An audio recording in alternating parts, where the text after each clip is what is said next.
Hey y'all, what's good? I'm your host, Davisha, and welcome back to the Chocolate Hour. Today, with us, we have a woman of power. We have a visionary.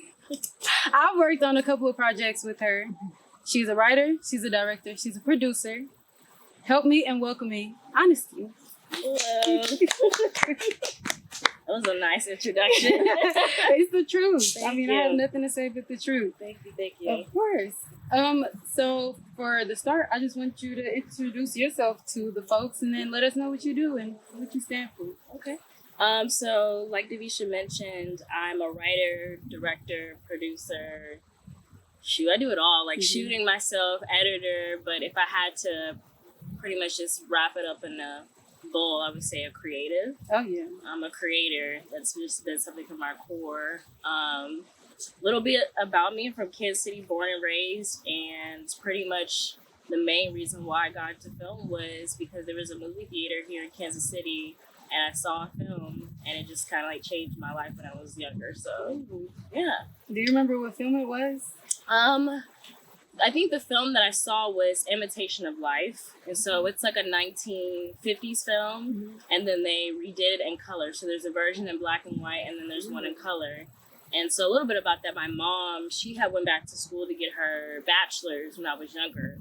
And so a lot of the time in grade school, she would make us go with her to her classes. So we were learning about Indigenous history, African American history, and film classes. And I was the only one who would like consistently go to those classes, but for sure her film classes. And sometimes it required her to like meet up with the school, the class late at night, or they would go somewhere on the weekends, and it was a Tivoli movie theater here in Kansas City, and no longer exists. It's now in the Nelson Atkins Museum. Okay. Yes. So it used to be a whole actual theater, older theater, but it moved to Nelson Atkins. But when I was younger, we used to go there and watch film noirs. So those are like film classics, basically. And one of the films I saw was Imitation of Life. And it's this really beautiful story about identity, family, and mother-daughter relationships. And so, as you know, being in our projects, I love talking about identity, familiar relationships, or even just intimate relationships. So I think that was something that sparked me going into the direction I was doing now. Okay, I love that. Thank you. Oh, I need to check that film out. Thank you. I don't think I've ever heard of it. It's well worth it. A lot. It's an older film. It's 1950s, but it's a great film. It's about this African American woman who's working for this white single mother and her daughter, pretty much essentially like cleaning the house and taking care of the child. But she has her own daughter too, who is also black, but she's very fair skinned. And so the daughter really doesn't want to identify as black. So she's going through the world with the identity complex, and she connects more with the white single mother, and that white child connects more with the black single mother. So it's very interesting. Yeah. Oh, y'all tap in. Go ahead and see the film. I'm very. I am. Also interested. No, it's a really good film, and it's two different versions. I think the two different versions was to appeal to different crowds. One in color, one not in color. So, do you think the one that's not in color kind of tell a different story? Like it's the same storyline, but do they feel different watching both?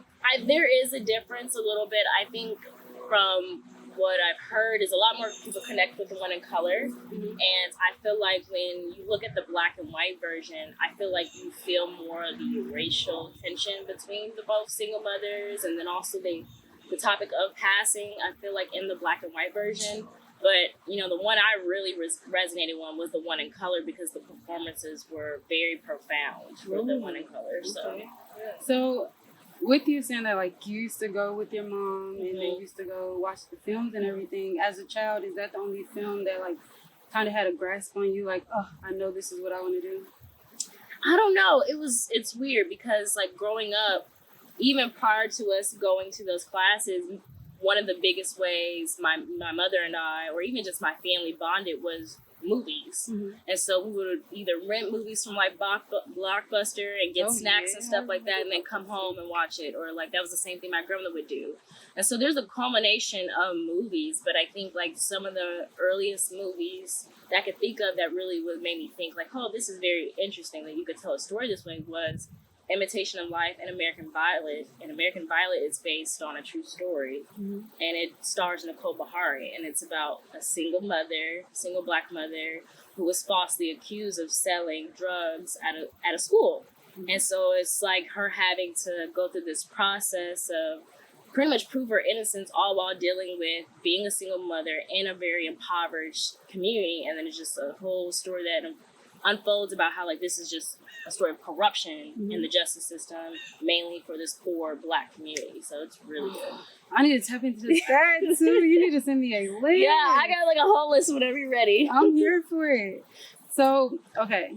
So we touched a bit on films and what kind of motivated you to be a director, or to just tap into that world. Yeah, so when I was younger, like, we used to do the films and everything like that. I really didn't make the actual decision to be a filmmaker until, like, I think I was official with it my freshman year of college.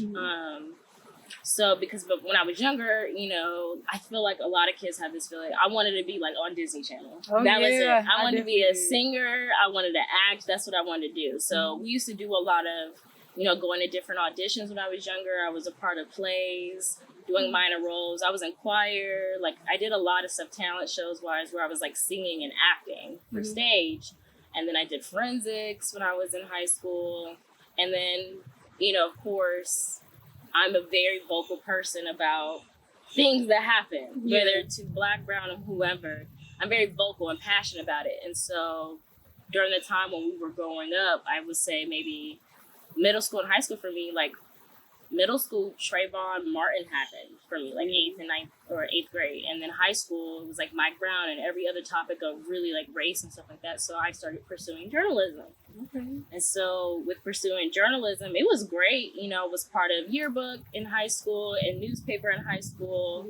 And it was really nice. But then I started experiencing what it's really like to work for a news publication. Like, you don't really have the ability to really talk about things that you want to talk about. You know, it's to someone else's discretion. It's to an editor's, it's to publishers, what you're supposed to be talking about. And then I had a class in college my freshman year. I was a double major in digital film and journalism. And the professor, black professor, he was amazing, Leonard Horry, he just told it straight up. He was like, you can't, he was like, you can't be an activist and a journalist. You have to pick one. So if you're going to be an activist, this isn't the field for you. If you want to be a journalist, this is the field for you. But you can't mix both into that. And I was like, hell no. Like, I'm an activist at my core. So that's when I officially just went on to just doing film. But honestly, it was natural because I've been writing since I was little, like being in literary magazines and stuff like that. So, like, that's been a thing since I was little. See, I love this because, like, me gaining more insight on you, I find that we have a lot in common. Like, I've been writing since forever. I put out a book. Oh, wow. I've always wanted to be in film. I've always seen myself on Disney Channel. I was like, one of these days, I'm going to go to the Sheridan Hotel because they used to hold them little like, auditions. And I've always seen this for myself. So I like that you see yourself in the space and you develop it and they come true for you. Yeah. I didn't even know that for you either.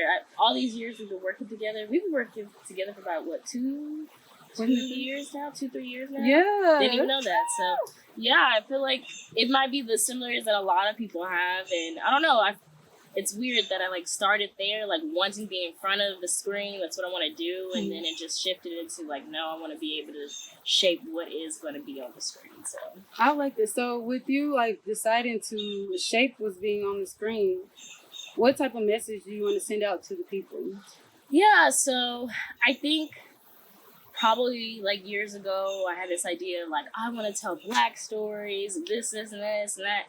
But, like, as I've gotten older, like, I just really want to just tell my story and the story of other people around me and, you know, other women like me or women who are maybe not like me. You know, I think very earlier in my writing and filmmaking career, I was constantly creating bodies of work that was, like, very Black focused. And that's totally fine. And that will always be a thing. Right. But it was really trying to be political, like having commentary, and I don't want to always do that because sometimes I just want to be able to share my experience of being maybe a woman, being a daughter, you know, being a sister, And I feel like when I'm like writing, it just goes wherever it goes now. And so like I think one at its core, I want to tell stories of what it's like to be Black, but like being Black as like an ordinary experience in regards to like we have relationships, we have mother-daughter struggles, we have father-son struggles, we have,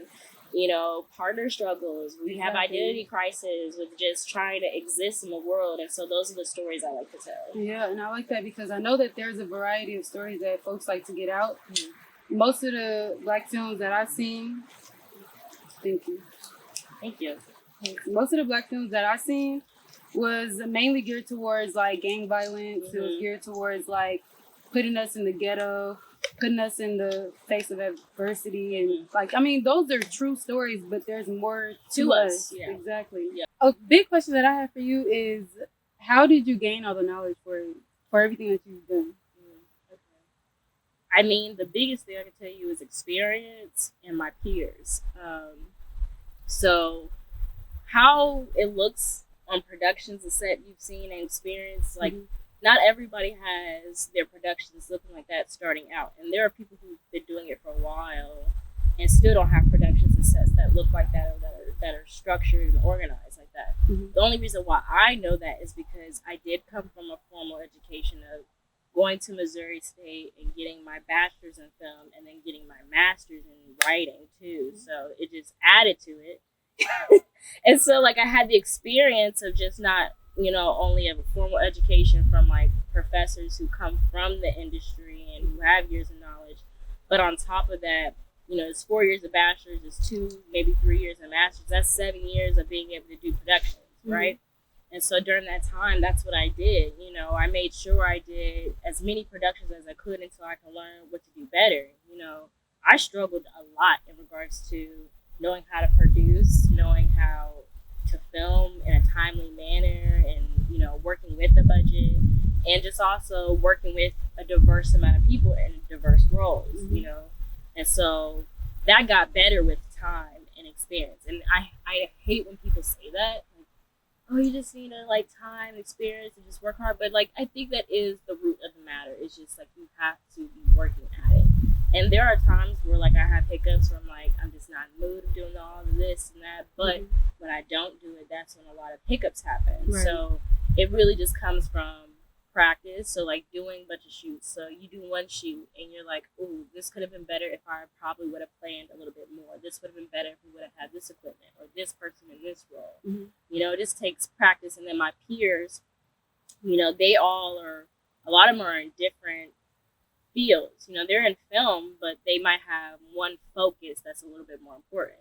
You know, one friend might be more interested in editing. So like as editors are great, you know, directors, they're great writers, because they understand how a script will go from being on paper to actually being finalized into a whole vision, you know, and they're the ones creating that vision. So a lot of them end up being great writers. And so a lot of time I'm listening to my friends who are editors when they talk about, you probably need to add a little bit more here. I would recommend this or try this because this is going to look better as a smoother transition or a cut when you film, when you have your edits. So like it helps me film better. And if I'm filming better, more than likely it was prepped better because it was articulated to be better. So, right. Okay. Yeah. And so I know with the project that we worked on together, y'all, just to let y'all know, we worked on KBC, Kickback Chronicles together. We also worked on Spark. So yeah.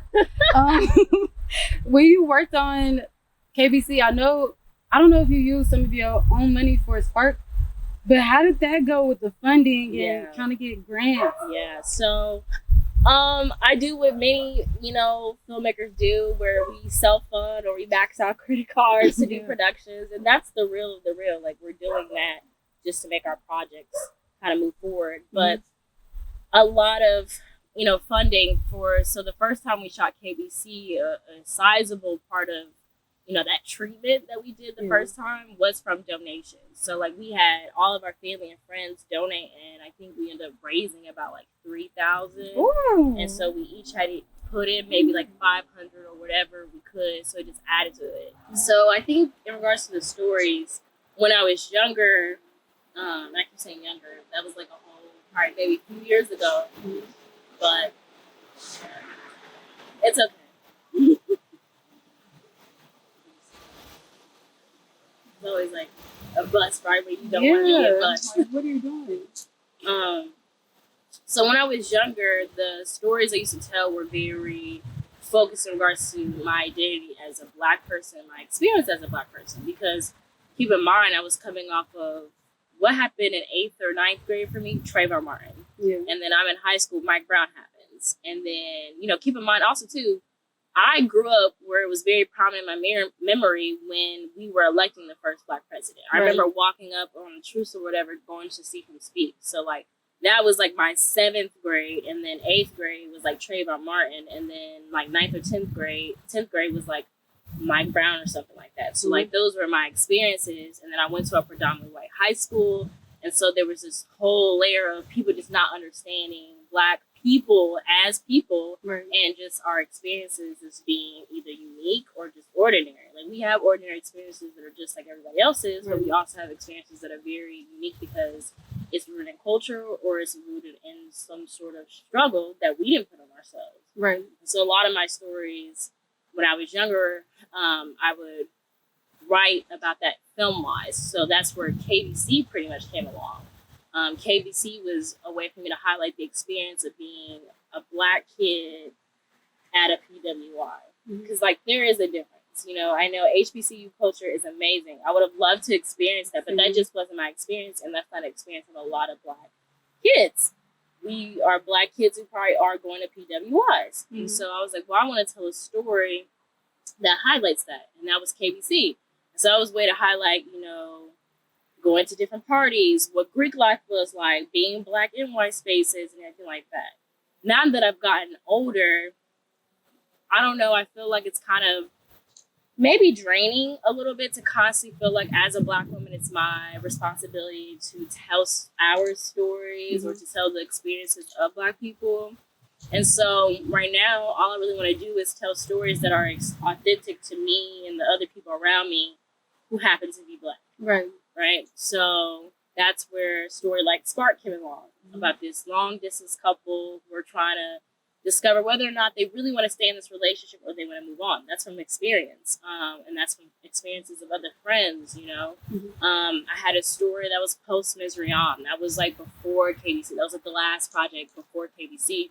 And it was about this mother losing a child, having like a child pass away. It's not disclosed what happens. It's a silent film.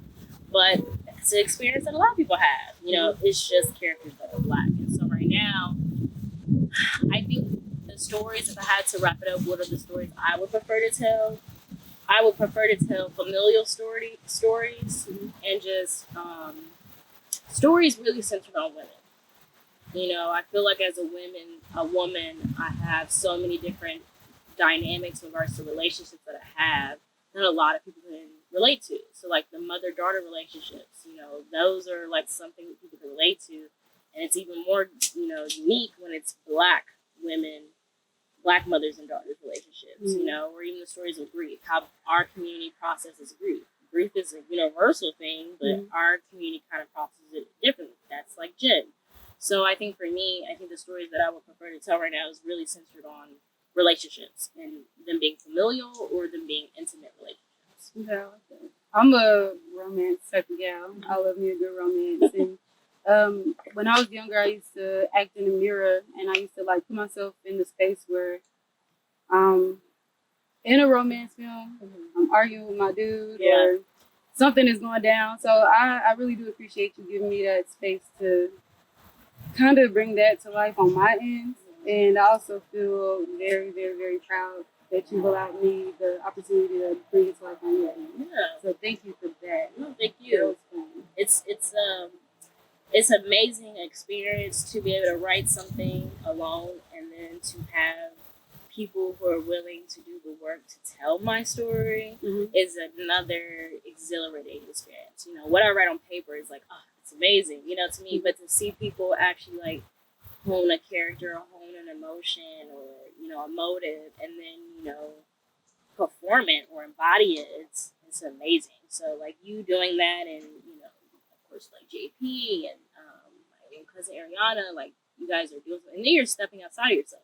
Right. You're stepping outside of yourself to be someone else, someone who's unknown now, who was unknown, but who is now like you. You know, that's amazing. So I appreciate it.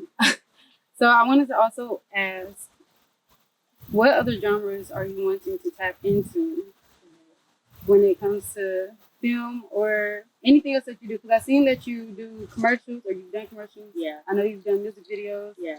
So what other genres are you trying to tap into? I've had this many conversations with different people like, oh, I think I want to do music videos, and I'm like, oh, I don't like, doing stuff for artists sometimes, but then I enjoy some artists who are amazing. One genre that I literally grew up on, have loved, and continue to love to this day, I have loved science fiction and horror since I was little. Those are the only genres I have never done. I have never, I've only written science fiction in regards to young adult books. So I've written novels, science fiction novels when I was younger. But that's as far as I've taken it. I wrote one short horror film, and that was about it. But I think those are the genres I would really like to explore more, because a lot of the artists that I really like, or directors or filmmakers, one in particular I really like, that's his genre, and it's Dennis Villeneuve. And he does a lot of science fiction and stuff like that. There are a lot of different films that are just kind of inspirations for me in regards to lighting and shot framing and like that have inspired me in my drama films or my romance films. And those are films like Arrival or even Kill Bill. Yeah. So I think science fiction and horror would be really thriller. I can't do the blood and guts. Can't do it. But I think those would be the genres. And I would like to see horror through your lens. Yeah. I kind of got to see it with, well, not horror, but I got to see certain things through your lens with KBC. And working with you, first of all, I will say, Honesty is a phenomenal director to me. Honestly, she gets her shit the way she wants it, and no other way. For real, I like how you go in. That's why I called you powerful, because I feel like you have that power. When you step in a room, people notice that you have that power. You are powerful. You allow us to kind of be creative with the roles that you give us, but you also tell us, okay, this is what I want. Be creative, but follow what I put here. Yeah. So I think, I think I've been raised to be very powerful. When I was younger, I don't think I really understood how powerful I was, and my mom was someone who tried to instill it to us all the time that we are very powerful, and we're powerful in everything we do, whether it's our academics, whether it's sports or extracurriculars. And so in film, I think it's a space where just I think people confuse passion also with power too. And people confuse passion with aggressiveness and being dominant or whatever. And I think a lot of the time it's just I'm passionate. I have played this story or this scene out multiple times in my head, or these characters, or I've really developed these characters from the core, what their likes are, what their dislikes are, what do they aspire for. And so when I'm filming something and someone's performance, I'm like, that ain't what I asked for. That's the exact face for her. That isn't necessary. I like what you're doing. I appreciate where you're trying to go, but that isn't what I asked for. And I'm also trying to think from the context of the audience, because I want to be able to, there are some bodies of works that I create where it's supposed to appeal to a diverse body of people, whether it's kids, whether it's adults, black, white, brown, doesn't matter. And so sometimes some performers or actors get caught up in how they perform or how they're doing things or how they would say it, and the idea is not how you would say it, it's more so how would this character say it, how would this person say it. And so sometimes they get caught up in just their own vision versus what is the overarching vision. If you say it this way, it's going to have a different meaning than what it meant on text, what it meant in dialogue, what it meant for the scene. You walk off this way, they're not going to understand why you walk this way, because I laid it out for you to do this, then walk off this way. So that's why I'm very, very direct and passionate about what I'm wanting from actors or what I'm wanting from crew members. Yeah. So. And speaking of crew members, how How do you find your team? A lot of it like has been through just kind of different projects. Mm-hmm. So just having different projects over the years, you kind of weed out, people over the years. You like who has good work ethic, who is actually going to be, on time, who's going to hustle and stuff like that. So that's one way.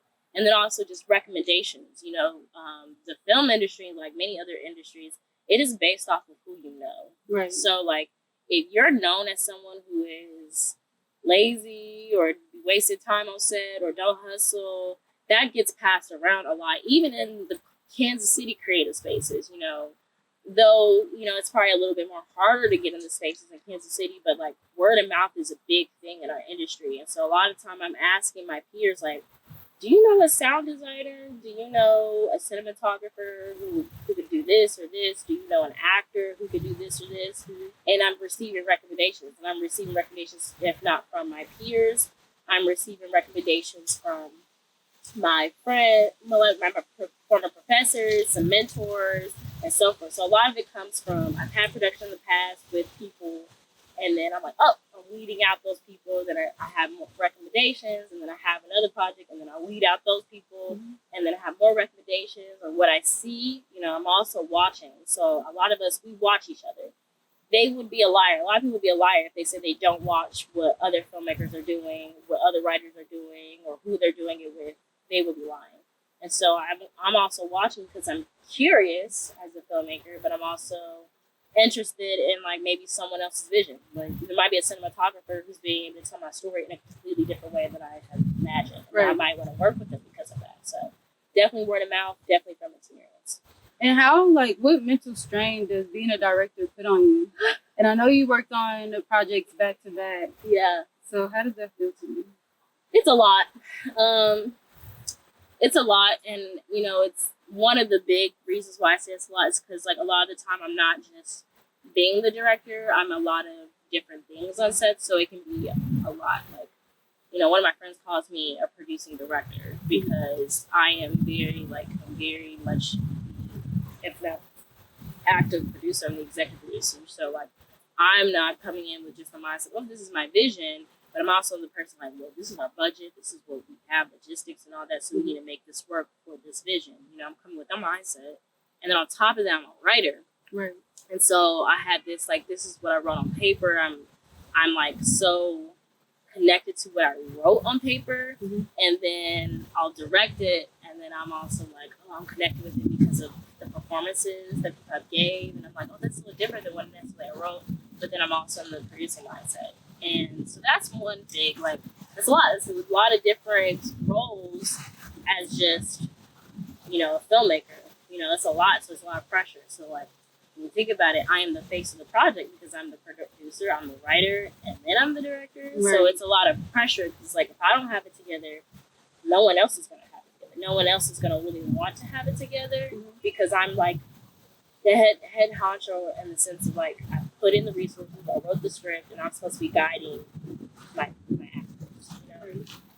But outside of that, it could be a lot sometimes as a director because you're dealing with different personalities, and that's just even beyond actors and actresses. As a crew member, so a director, you are still a crew member. You're constantly kind of dealing with different personalities or communicators in different roles. So my sound designer could be a very different communicator than me. My cinematographer can be a different visionary than me. My editor can be a different communicator and visionary than me. And so it can be a struggle sometimes when you're trying to figure out how you guys can not only communicate with one another, but also come together to create something that we both are proud of, we both are excited about, we both are hustling towards. Right. So it could be a lot sometimes. I like to joke that being a filmmaker is one of the most stressful, time-consuming, hardest job for the most exhilarating job. Because even with every, pre-production of tireless nights, even every set of tireless, days and nights, I still wouldn't change it. I still wouldn't want to be anything experience. Like, being a director is amazing, and I wouldn't want to change it, even if it means I'm gonna be stressed out all day, or this next week, or next 6 weeks because of this project. Right, you know, at the end of the day, you're gonna create some brilliance. That's the goal. You hope it's brilliance, and it's hope it's received as being something great. That's the goal. Mm-hmm. But a lot of times I'm just like, I just want something to be quality. Right. Yeah, I want it to be quality. And you learn, you live and you learn. Like I said, experience. Like, as I get older and as I have each production, I'll come past a project and I'll look at it with today's lens. Something I shot maybe a year ago, something I shot 2 years ago. I'm like, ooh, this could have been better. This could have been tighter. Mm-hmm. And that's just because I'm looking at it through my eyes as growing as a filmmaker. Right. So you must feel that too. Do you look at yourself as a perfectionist when you work? Yes, 100% a perfectionist, because I feel like it's every director, every editor is they're perfectionists. Filmmakers are perfectionists, and it's just how far of perfection do you go as a filmmaker? And so there are times where I'll want something, and I'm like, no, I want it like this. No, we gotta get it like this. What can I do to help you to make sure we get it like this? And then when it's finally told to me it's impossible, it almost feels defeating. Yeah. It feels like, what the heck? I worked so hard for this. This is what I really wanted, and now it's not possible. That is a perfectionist, I feel like. But being a perfectionist is a good thing. It could be a good thing and a bad thing. It's a bad thing in the sense of just kind of you'll be trying to perfect something for so long that you'll just be working on something for so long that it's kind of well, what's the point of releasing it now? You know, and that's my negative of it. I'll be trying to perfect something, whether it comes to the edit or the filming, and I take too much time, and I've taken away time where I could have released it 2-3 years ago and it reflected me as an artist 2-3 years ago. Mm-hmm. But now, because I'm releasing it now, or producing it now, it's reflecting who I am now as an artist, and that's the negative. The benefit is, though, it's just kind of I don't know, I feel like it kind of reminds me of what my debate coach said. She was like, if you're not nervous as a performer, then what are you doing? And so if you're not a perfectionist as a creative, then what are you doing? Ooh. Okay, so I've seen a few of your projects. They're on YouTube, y'all. Go ahead and look at Honesty Tajay on YouTube. So I seen Bear. Mm-hmm. I seen the coffee one. I don't want to get the title wrong. Coffee Shop, yeah. And that is a silent film. Bear is a documentary. And I also seen the treatment. Yes. For KBC. Yes. Can you tell us a little bit more of a synopsis about the work that you've done, or not the work, the creations that you've done and that you brought to life? Yeah. So my very first short film was Post Misery Yam, and we had found the title for that because we were looking up Latin words for a state of distress, and Misery Yam is one of them, and so we were just putting words together. But that project happened, I believe, my junior year of college in undergrad, and it was for a class at Missouri State, and I was I really, a lot of people was kind of want to do stuff. There were some students who wanted to do projects that were powerful, and some who just I just want to do it for fun. Mm-hmm. I was if this is the first time we really get to use equipment and really have resources, I was I really want to tell a story. And so I developed a film, and this was to highlight this mother's grieving process with losing her first child suddenly, a toddler. And so how the dynamic of this husband and wife were trying to not only cope together, but cope apart. And so they ended up winning Missouri's broadcast competition on the state level. So it was the first place winner for Missouri Broadcast Educators Association short film winner. Mm-hmm. That was also a Queen City Shout Film Festival selection, Kansas City Film Festival selection. And I was oh shit, I can really do something with this. I need to be telling more stories like that. And so then I did some other little smaller projects then, and that included Bear.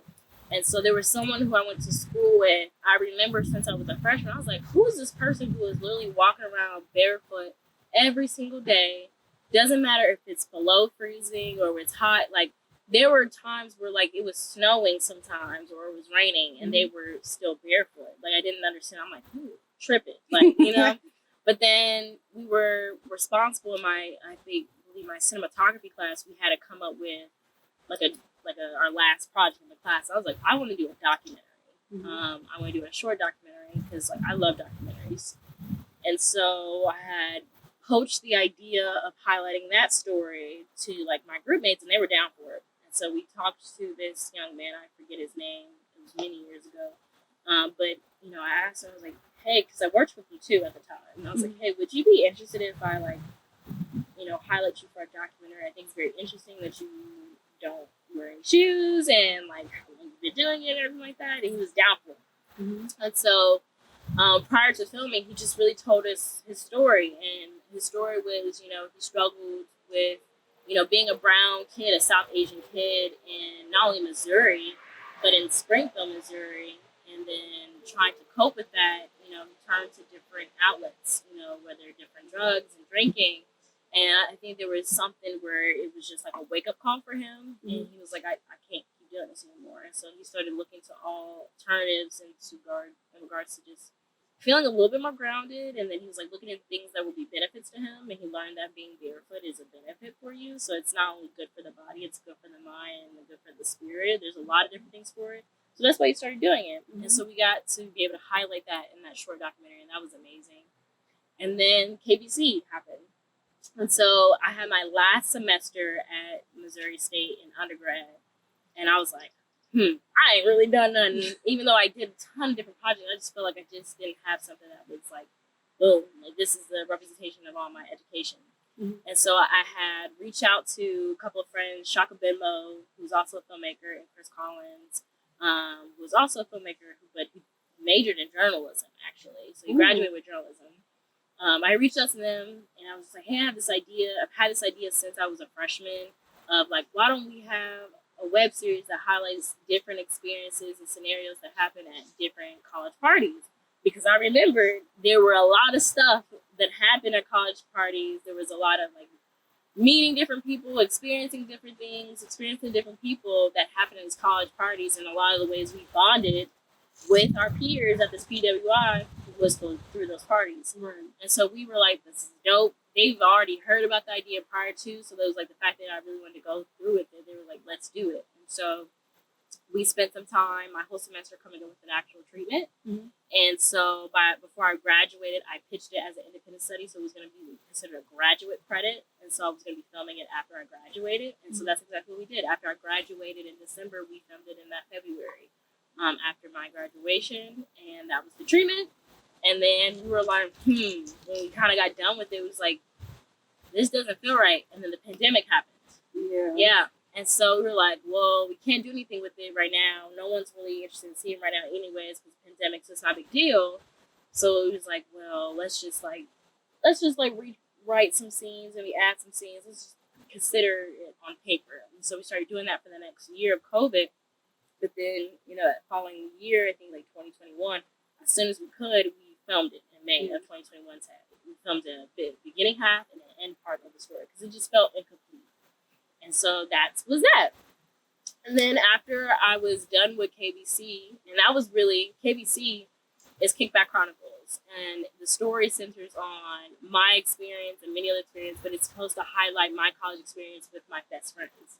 And so that's why there are some similarities between characters like Alice and myself, or, you know, a couple other friends, the main characters like Corey and Danielle. They're not exact. They're just like loosely based on our experiences and their personalities.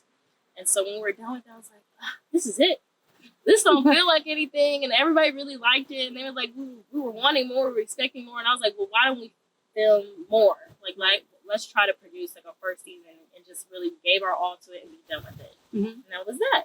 And so that's where you came along. We did Kickback Chronicles, the first season. And we've already filmed it. All of our episodes, with exclusion of one, is pretty much done now. And so we're wrapping up the post-production process with hopes of releasing it, if not this fall, winter, in the spring. So that's what I'm really excited about. Oh, me too. Yeah. So that's Kickback Chronicles. And then there's Jen that's coming out. It's a short film. It centers on a young 13-year-old girl who's moved from, the city, her predominantly black city, and the town she's pretty much grown up to the suburbs after her grandmother suddenly passes. And it's her trying to cope with grief and also the identity complex of being a black kid in the suburbs, middle school age. And then also the grief process of the mother in that relationship too, because like the mother also lost her mother, Right. and then also trying to process the grief of I have to be present for my kids. So that's what that story is, and that's pulled loosely upon my own personal experience. My grandmother passed when I was in high school, and that was a lot to process, and a lot for my family to process. And so I pulled from that experience. And then I was also a black kid who went from being in a predominantly black school in the area, like Raytown, and then moving off to the suburbs, like East Summit, Independence, and Blue Springs. And so that was pulling from that experience. And then my most recent short film, also you, is called Spark. Yeah. And that centers on a long distance couple kind of being faced with the decision of whether or not to keep fighting in the relationship and trying to work at being together, or deciding to move on because there's just so many hiccups within the relationship. And that's a story that I feel like a lot of people can connect to. Right. And so that's how they all came about. Okay, so I just have a couple of questions before we dip off. What is something that you would tell your younger self? Oh, I never thought of this question before.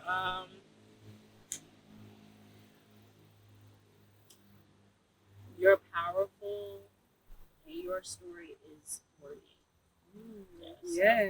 I would tell my younger self that. Also, what is something that you do that kind of like feeds your inner child? Feeds my inner child. Honestly, watching movies, like sitting and not just watching any movies. Like I love watching. Honestly, being at home and watching old television shows. I love watching old classics, so like The Wire, One Tree Hill, Grey's Anatomy. Like I love watching like the old stuff, and so like just being at home and just watching them in my room or my living room, that feeds my inner child. Or one thing I've been trying to pick up a little bit more is like reading books. I feel like, when I was younger, I had this idea that like, I'm not gonna have books like this anymore because they're not gonna create stories like this when you're an adult. They always making these romance and those pirates type of books for like older people. And so I was like, I'm never gonna have no science fiction book or anything like that when I'm younger. But right now, I'm like diversifying that a lot, reading different books, so like 70s in June and like Black Girl and like yes. 70s in June is so good. Really good. So. Right. And then for sci-fi, I feel like a really good series is Ugly's Pretty Specials and Extras. I have never read that, and I know they're actually making that into a show. Are they? Yes. Yes! They're making that into a show, yes. I think it's Amazon who's behind it for the show. Really? Amazon Prime, yeah. Them books are so phenomenal. Like, I think those are my first big books. So I was like, I'm not going to read Harry Potter.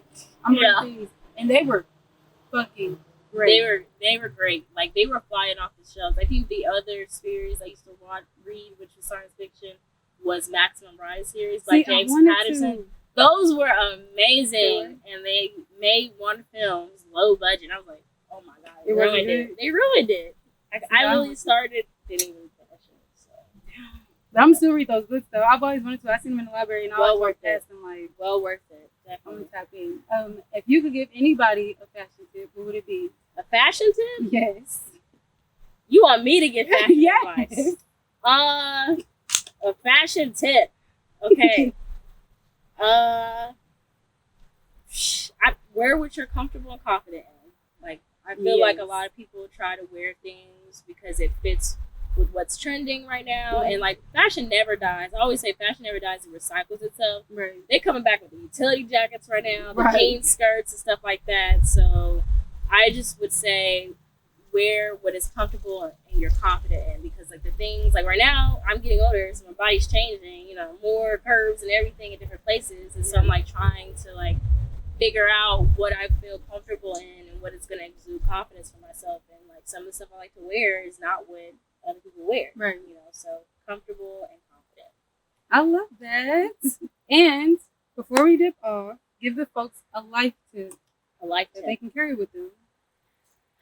People, we really got to manage stress well. Yeah. So that's something for me I struggle with, is just like having, allowing stress and anxiety to run rampant in my life, from whether, my professional pursuits of being a filmmaker, from making sure I am able to pay for whatever and my responsibilities. You know, it can be very overwhelming sometimes, but like a lot of us young are coming up out of here because of stress, or we're having heart issues because of stress, or we're having, you know, anxiety issues because of stress. And so like we really need to be more mindful of our mental and our spiritual well-being, and that is through like understanding what are some stresses in life. Is it family? Is it friends? Is it partners? Is it a job? And you gotta leave it be. Exactly. You know, so managing stress is probably the biggest life tip I can have, because it's gonna add more life, more time to your life, and more to your life. It give you, you know, when you manage stress, you have more time to give, and you know, more love to give, and